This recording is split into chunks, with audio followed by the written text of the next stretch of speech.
At 78, Sally Field's life is a world away from the Hollywood spotlight that once adored her. The woman who lit up the screen with unforgettable performances and earned Oscars for her brilliance now lives with a quiet sadness that few could have imagined.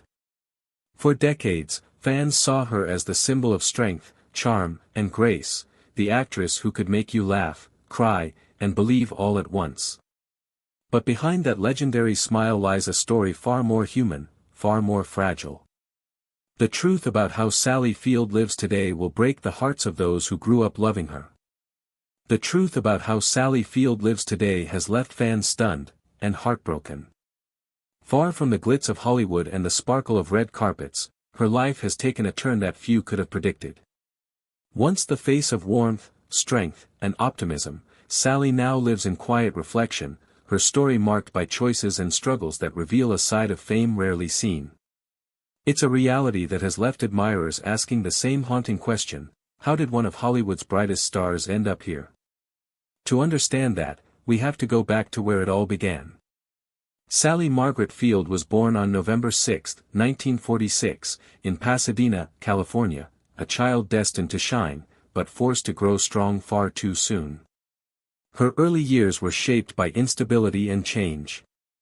In the 1950s, her parents' divorce shattered the world she knew, teaching her how to adapt, endure, and survive long before she stepped into the spotlight.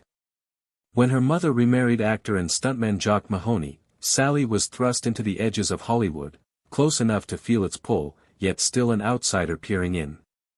That environment opened doors, but it also carried the heavy weight of expectations, competition, and emotional strain.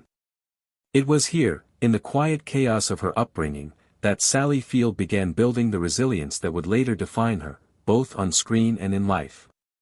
Those early years forged the steel in Sally Field's spirit. Even she would later admit that her childhood, the instability, the lessons, the pain, gave her performances their raw honesty and emotional truth. By the time she reached her teens, life was already testing her in ways that would shape the woman she became.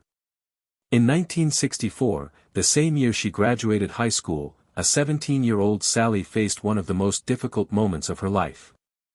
She became pregnant and, in a time when abortion was still illegal, was forced to make an unthinkable choice. The experience was dangerous, heartbreaking, and life-altering, a silent struggle that she carried alone for years. But out of that pain came resilience, compassion, and the emotional depth that would one day define her work. It revealed not just her vulnerability, but her quiet, unshakable strength.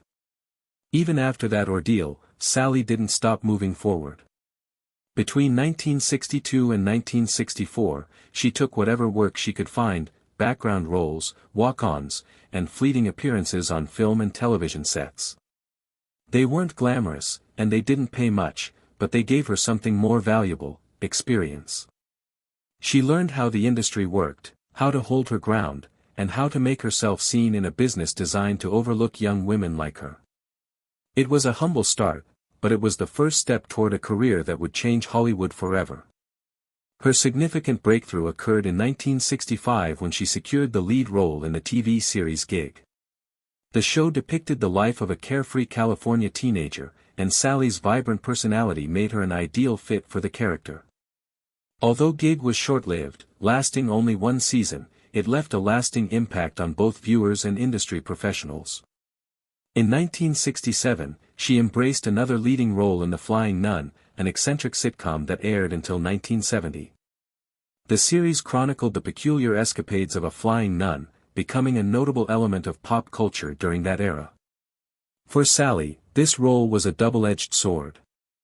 While it provided her with steady employment and kept her in the limelight, it also left her feeling creatively constrained, raising concerns about her future as a serious dramatic actress.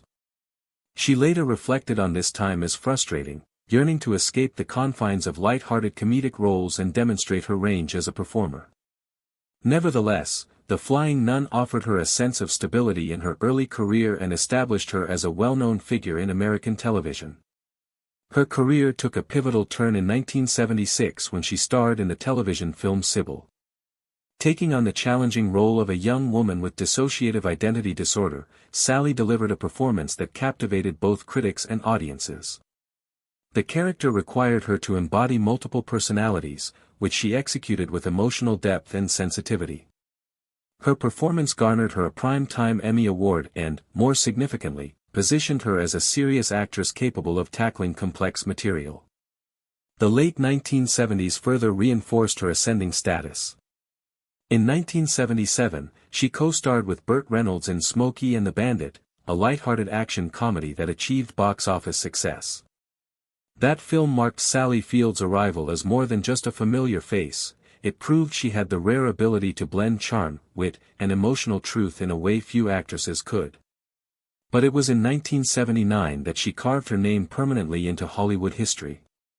In Norma Rae, Sally transformed into a factory worker turned union activist, delivering a performance so raw, so powerful, that it captured the heart of a nation. It wasn't just acting, it was transformation.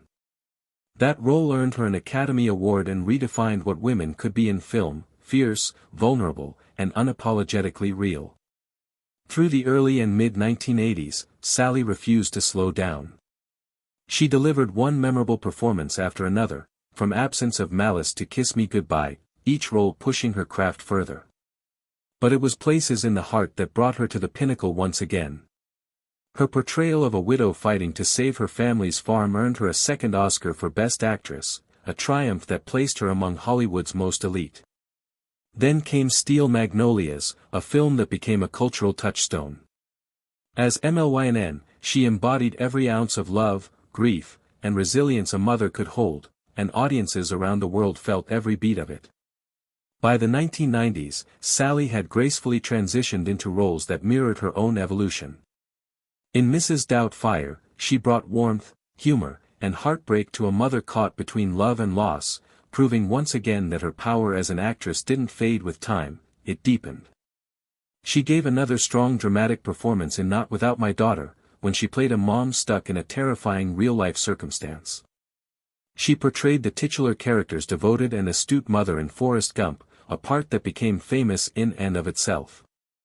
Long into the 2000s, Sally was still able to display her talent on television. She provided emotional depth to her character in her guest appearance on ER, which earned her another Primetime Emmy in 2001.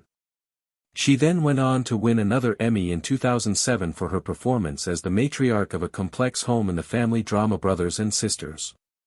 Her lifetime contributions to entertainment have earned her distinction in her later career. As a testament to her enduring impact on television and movies, she was awarded a star on the Hollywood Walk of Fame in 2014. Her influence on the arts was recognized in 2019 when she received the Kennedy Center Honor, one of the highest cultural honors in the U.S. She also received the Screen Actors Guild Life Achievement Award in 2023. This esteemed award demonstrated not just her skill but also the respect she has gained from others in the field. The hardships, TYP casting, and abuse of Sally Field. On and off screen, Sally's story is one of incredible bravery. Fewer people are aware of the personal hardships that influenced her early life and career, despite the fact that millions of people know her as a renowned actress with a long list of memorable roles. She disclosed a heartbreaking reality in her memoir that she had kept hidden for many years. Jock Mahoney, her stepfather, an actor and stuntman, sexually assaulted her when she was a youngster. Many people who had appreciated her work were taken aback by this discovery since it exposed a personal injury that lay beneath her career achievements. However, Sally's readiness to share this aspect of her tale shows her enduring dedication to survival, honesty, and fortitude. She should have felt safe and protected at that age, but the abuse started when she was still a youngster. Rather, her stepfather, a member of her own family, betrayed her, leaving her deeply confused and lacking trust. In Hollywood, Jock Mahoney was well known for his roles in television and movies. But in private, he made Sally endure something that would scar her for the rest of her life. She suppressed the abuse for many years, suppressing the memory as best she could and never discussing it in public. Silence became a coping strategy for many survivors, despite the fact that it meant bearing the suffering alone. Only decades later, while writing her memoir, did Sally make the decision to come clean. It was not an easy choice to include this period of her life. She was aware of the seriousness of the disclosure and that it would alter the perception of her and her family. Writing candidly about her stepfather's mistreatment, however, forced Sally to face a long-held secret. She clarified that after years of silence, speaking forward was about regaining her voice rather than reliving the trauma. Her choice to come forward with the abuse struck a chord with many because it demonstrated that even those who seem resilient and successful have faced hidden hardships. Sally was impacted by the abuse in ways that extended beyond her private life. She later used the emotional depth it provided as an actress, but it also left her with uncertainties and concerns that persisted throughout her early career. She carried the burden of those early traumas into Hollywood as a young woman, including a shaky sense of self-worth and a complex relationship with authority figures. It looked like a dream come true when she was cast as Sister Betray in The Flying Nun in the late 1960s. She became well known right away thanks to the show, which also made sure she was frequently shown on TV. Behind the success, though, Sally felt confined, misinterpreted, and treated disrespectfully by those who were meant to mentor her. The Flying Nun ran from 1967 to 1970 and was a commercial success. However, Sally eventually acknowledged that she didn't like her job. Sally didn't enjoy her role, even if viewers enjoyed the oddball tale of a young nun who was able to fly due to her habit. Rather, she felt discarded and typecast, forced to portray a role that did not accurately represent her skills or potential. She remembered being treated disrespectfully by directors who frequently disregarded her intuition and made her feel as if she had little more to offer than reciting her lines. This disrespect was upsetting for a young actress who was anxious to develop. It made her feel even more helpless in private and made her wonder if Hollywood would ever take her seriously. She was troubled by the TYP casting process. She was thankful for consistent employment, but she also felt constrained by her temperament. She was viewed by audiences as the happy, nearly cartoonish nun. However, Sally yearned for parts that would let her to delve into the intricacies of genuine human feeling. The show's popularity just made her escape more difficult. As Sister Bertrille gained popularity, the industry began to view Sally as a performer most suited for light-hearted comedy.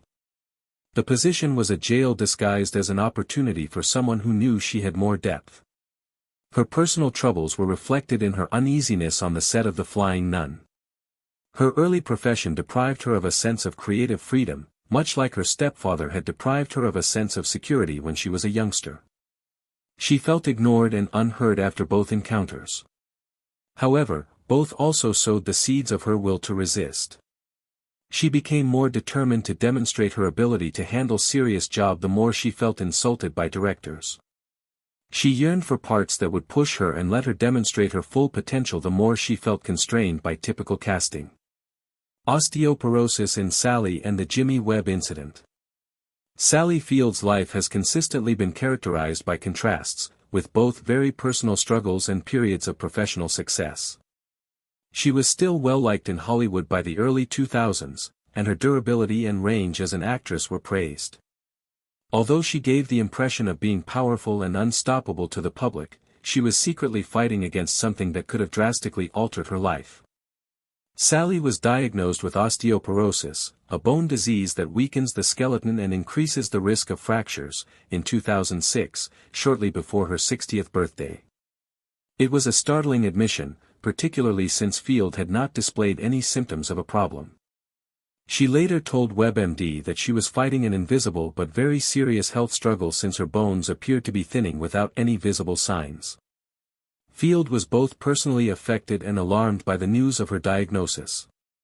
She knew she had a family history of the illness, so she wasn't totally surprised. Her mother, the actress Margaret Field, had also experienced osteoporosis, as had both of her grandmothers. Sally is more vulnerable because of this generational connection. Additionally, osteoporosis greatly speeds up the natural loss of bone density that occurs with aging. Prevention and management are crucial since for many people, the sickness goes unnoticed until a significant fracture happens. Sally's candor regarding her diagnosis helped to raise awareness of a disease that affects millions of people, particularly women, but is frequently concealed. She used a personal health issue into a means of spreading awareness and inspiring people to take their bone health seriously by sharing her personal story. Even though osteoporosis is a serious condition, Sally faced it head-on. She concentrated on managing and reducing its consequences rather than letting it dictate her life. She incorporated vitamins into her everyday regimen. She boosted her consumption of foods high in calcium, both of which are advised for bone strength. Since movement and resistance can help preserve bone density, she also made weight-bearing workouts a part of her routine. These doable actions demonstrated the tenacity that has always characterized her on a personal and professional level. She has remarkably avoided serious problems or fractures from the disease, demonstrating that osteoporosis does not have to entail sacrificing one's quality of life if one is aware of it and takes appropriate care of oneself. Her tale demonstrated the value of preventative healthcare as people age, in addition to the strength of character needed to deal with such a diagnosis. A broader cultural message was also conveyed by Sally's candor on osteoporosis. For many years, conversations on aging, particularly for women, had been dismissed or viewed as something to be embarrassed of. She contributed to changing the debate by speaking candidly from her own platform. She emphasized that health issues are merely a natural part of life and not a sign of failure. Many were inspired by her words to seek early screenings, take preventative measures, and realize that a diagnosis such as osteoporosis does not mean that life must stop. Sally saw this readiness to be open about her condition as just another instance of the bravery she had always displayed, both in her personal life and on television. Although Sally was overcoming her health issues with quiet fortitude, her memoir subsequently disclosed a more troubling and complex instance from her background. She described meeting singer-songwriter Jimmy Webb, who is well known for his acclaimed work in the music industry, in her book. Decades prior, in the 1960s, Sally was still a young lady negotiating the complicated world of Hollywood and interpersonal connections when the incident occurred. She claimed that she had been hanging out with Webb and that she had fallen asleep after smoking a marijuana. She recalled waking up to find Webb on top of her, grinding away to another melody. This line was extremely disturbing to readers since it brought to light yet another infraction in Sally's personal narrative. However, she also introduced a viewpoint that confounded the interpretation of the incident. Field clarified that she thought Webb had been stoned out of his mind and not intentionally malicious. Although the event was unsettling, she did not perceive it as predatory in the manner that some might anticipate, based on her statements. Rather, she presented it as an episode tainted by the drug-fueled and careless lifestyle of the era. However, the experience highlighted the vulnerability she experienced as a young woman in a setting where respect was not always shown and boundaries were frequently blurred. The New York Times reached out to Jimmy Webb for comment upon the memoir's publication. Webb responded to the email by stating that he had not been given the chance to read the part about him in advance. He did, however, acknowledge their shared past while thinking back on their 1960s dating years. Although he acknowledged that they had sex, smoked cannabis, and hung around, he said he had decided not to include Sally in his own memoir because he did not want to damage her reputation. His response gave the narrative another level of depth by acknowledging their relationship and demonstrating his own sense of duty to uphold her reputation. Burt Reynolds' troubles and Field's Rafelson problem. As one of Hollywood's most talented actresses, Sally Field has long been respected. A lady whose performances made a lasting impression on the history of film and television during the course of her decades-long career. However, Field's memoir reveals a far more nuanced and complex path behind the scenes of success and celebrity. Her thoughts on the events that influenced her career and personal life don't always match the glitzy story the public was led to think. They bring to light difficult realities, highlighting the bravery and vulnerability of a woman navigating Hollywood at a time when the balance of power frequently swung far from women. Her disturbing recollection of an audition with filmmaker Bob Rafelson and her tumultuous connection with Burt Reynolds are two of the most revealing discoveries. Despite their stark differences, these two periods of her life demonstrate the difficulties she had striking a balance between her ambition, sense of self, and personal identity. Her audition for the 1976 drama Stay Hungry, which was directed by Bob Rafelson, is among the most remarkable stories. Field remembered that in order to get the part of Mary Tate Farnsworth during this audition procedure, she was asked to kiss the director. The kiss was part of the audition itself, she recalled, because Rafelson said he could not hire somebody who was not a good enough kisser. Field found this moment to be extremely disturbing due to the wider ramifications of the act as well as the act itself. It mirrored the kind of disparity that actresses frequently encountered in Hollywood, where people in positions of authority might obfuscate professional boundaries. In addition to being a specific instance of how she secured a part, the episode became one of those moments that stuck with her because it demonstrated the degree of vulnerability required of her in order to advance in her career. However, Rafelson has vehemently denied that she remembers the audition. In an interview with the New York Times, he referred to her account as completely false and insisted that he had never demanded a kiss in return for a part. He was taken aback by the assertion and brushed it off as untrue. In terms of public memory, the conflict between Field's story and Rafelson's denial creates a challenging scenario. Field, on the one hand, explained her truth as she felt it, whereas Rafelson categorically denied the accusation. Whichever viewpoint one adopts, the narrative emphasizes an indisputable fact. For a long time, women in Hollywood have had to deal with situations where they felt under pressure, uneasy, or compromised in order to further their careers. For Field, it was more about bringing light to the experiences she carried from that time period than it was about denying or confirming one man's answer. This audition memory represents something greater than a single contentious occurrence when viewed in its broader context. It depicts the disparity between individuals in and out of positions of authority. Especially for young ladies looking for work in a cutthroat field. Field, who was already beginning to feel uneasy about TYP casting and being undervalued in her early career, found that this experience confirmed the idea that skill was frequently insufficient. It served as a reminder that if she wanted to achieve, she would need to manage both personal vulnerabilities and outside demands. She reclaimed the narrative by sharing it decades after she had solidified her reputation, making sure that silence would not obliterate her tale. Even while events like this audition influenced her career, she also had difficulties in her personal life, which reflected the intricacy of her work. Her romance with Burt Reynolds was possibly the most well-publicized and later the most complicated relationship in her life. Their collaboration appeared to be a dream come true. The two brought their indisputable chemistry to the film when they co-starred in Smokey Icky and the Bandit and then Hooper. Their romance was enthusiastically welcomed by the media, who presented them as one of Hollywood's most glamorous and intriguing couples. They stood for romance, humor, and charm in the eyes of their followers. Field's kindness and humor wonderfully complement Reynolds' confidence. Their on-screen chemistry appeared to flow naturally into their real-life romance, presenting a picture of a passionate and happy relationship. However, Field subsequently disclosed that her relationship with Reynolds was anything but the luminous persona that viewers loved.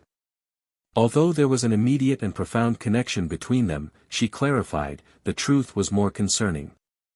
She remembered that Reynolds had a domineering personality that started to get to her. Dominance in private life frequently mirrored what may have appeared to be confidence or leadership in public. She felt constrained and her sense of independence was diminished by his demand for control. She described what appeared to be a glamorous affair as one in which she found it difficult to stay true to herself.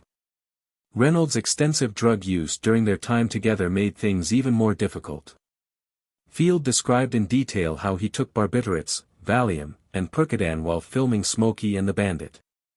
In addition to these drugs, he was also given injections straight into his chest, albeit she didn't know what those injections contained. His reliance was consistent and a part of his everyday life rather than sporadic. Observing him navigate this unfamiliar situation in an unstable and uncertain setting. For her, Reynolds' darker habits and their effects on their relationship overwhelmed the charm and magnetism that made him so popular with admirers. Sally Fields recently made a life confession. Sally Field is now 78 years old, at a time when the majority of her peers are contentedly enjoying their retirement. However, the public is still aware of her path, and not necessarily for the reasons she would like. The actress who previously won over the globe with her colorful roles in Forrest Gump, Norma Rae, and Gig is now in the center of a different type of attention. One that emphasizes her aged looks instead of her impressive career. She has received a lot of negative feedback over the years, especially on the internet, where remarks about her natural appearance, wrinkles, and gray hair have frequently eclipsed her accomplishments. Field, on the other hand, has been open about her decision to accept aging organically. She has publicly stated that she will not have cosmetic surgery because she wants to live as authentically in her own skin as she has in her roles. However, the harshness of public criticism has taken its toll, forcing her to face a challenging reality. She is now not always treated kindly by the same industry that previously praised her charm and beauty. Her daring and irritation are both evident in her desire to discuss ageism. Field has admitted that it hurts when people make disparaging remarks about her beauty, particularly when she is only honored for her appearance rather than her decades of achievement as one of Hollywood's most admired actors. This negative criticism makes her current way of life even more depressing, especially in a time when social media is king. She put in a lot of effort when she was younger to escape typical casting and gain recognition as an actress. She now faces a different but no less agonizing battle, being written off due to her advanced age. Seeing such a gifted woman under such public scrutiny is depressing for many fans. For Field, it's just another chapter in a life when she has often had to prove her tenacity. However, there are more dark sides to her biography besides ageism and criticism. Field has also discussed one of the most terrible events of her childhood, the illegal abortion she had at the age of 17, with agonizing candor. She described the incident as horrific and devastating in her 2018 memoir, In Pieces, and in a subsequent public video statement. Language that conveyed profound emotional scarring in addition to physical suffering. There were very few options available to young women in 1964, almost 10 years before Roe Wade would legalize abortion in the U.S. Raised inside the 1950s, Field stated she carried an ingrained sense of shame about the enjoy. And even now, decades later, she admitted she nevertheless feels its weight. By means of sharing her story, she hoped to hook up with different ladies of her era who had persevered comparable orals, and he or she entreated younger generations to retain the fight for reproductive rights. Her account of the abortion is harrowing. She defined that after she observed she changed into pregnant, she had very little aid from her circle of relatives and felt she had no alternatives in her life. A family pal who changed into a doctor agreed to help, taking in fantastic threat by using driving her mother, and his wife from California to Tijuana, Mexico, wherein she ought to go through the technique. The experience itself became terrifying. Her first time leaving her home country and her first time boarding a plane. Once in Mexico, the experience only grew darker. She recalled being dropped off close to a rundown constructing and being exceeded an envelope of cash with commands to present it to the humans inside. The medical doctor stayed nearby in case something went wrong, a grim acknowledgement of the way dangerous the state of affairs may be. The abortion itself, as Aria defined it, turned into beyond hideous and life-altering. She became given no anesthesia, just a few puffs of ether that in short numbed her arms and legs without reducing the pain. She felt the entirety as the manner turned into done, the pain made worse via the behavior of the technician. In one of the maximum worrying info she revealed, she said that whilst acting the process, the technician started out molesting her. Even though she attempted to push him away, her body became susceptible and numb from the ether. The enjoy left her with a profound sense of shame, a sense that lingered long after the manner was over. When it ended, she turned and rushed out of the building, instructed to move, cross, as if her presence there was a hazard. She remembered the worry, the humiliation, and the unlawful secrecy surrounding the act. It became a second that all the time changed her, one she might bring silently for years. Regardless of the trauma, Discipline has expressed gratitude to the health practitioner who risked his license via helping her. Without him, she believed she won't have survived. His actions, though quiet, were an act of bravery, and she or he mentioned his position in saving her existence.